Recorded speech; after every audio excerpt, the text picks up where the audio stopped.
வக்ஃபு திருத்தச் சட்டத்தை திரும்ப பெறும் வரை தங்கள் போராட்டம் ஓயாது என அரசியல் கட்சி தலைவர்கள் தெரிவித்துள்ளனர். தமிழ்நாட்டின் பல்வேறு பகுதிகளில் இஸ்லாமிய அமைப்புகள் சார்பில் நடைபெற்ற கண்டன ஆர்ப்பாட்டத்தில் அவர்கள் பங்கேற்று உரையாற்றினர். தமிழ்நாட்டிலிருந்து இந்த எழுச்சி இன்று நாடு முழுவதும் நிச்சயமாக பரவும். இது வெறும் அங்கே இருக்கக்கூடிய உச்ச நீதிமன்றத்தில் மட்டுமே நியாயம் கேட்டுக்கொண்டு இருக்கக்கூடிய குரலாக இருக்காது என்பதை டெல்லியை மாற்றக்கூடிய புரட்சியாக இது நிச்சயமாக மாறும்.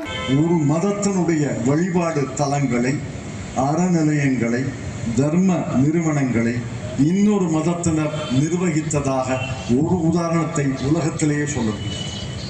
இந்த கண்டுபிடிப்பை பாரதிய ஜனதா கட்சி செய்கிறது.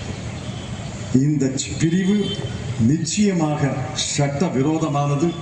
26வது பிரிவுக்கு, அரசியல் சாசனத்தின் 26வது பிரிவுக்கு விரோதமானது என்று உச்ச நீதிமன்றம் தீர்ப்பளிக்கும் என்று நான் உறுதியாக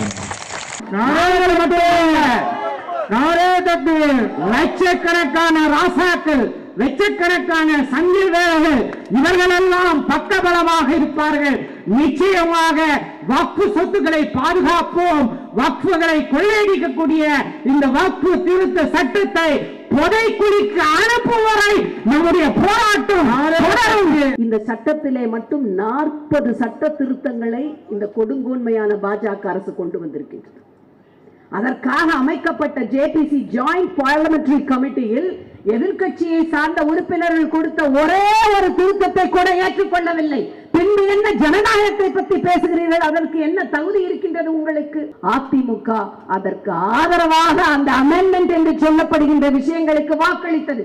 உடனுக்குடன் செய்திகளை தெரிந்து கொள்ள சன் நியூஸ் பெல் ஐகானை கிளிக் பண்ணுங்க.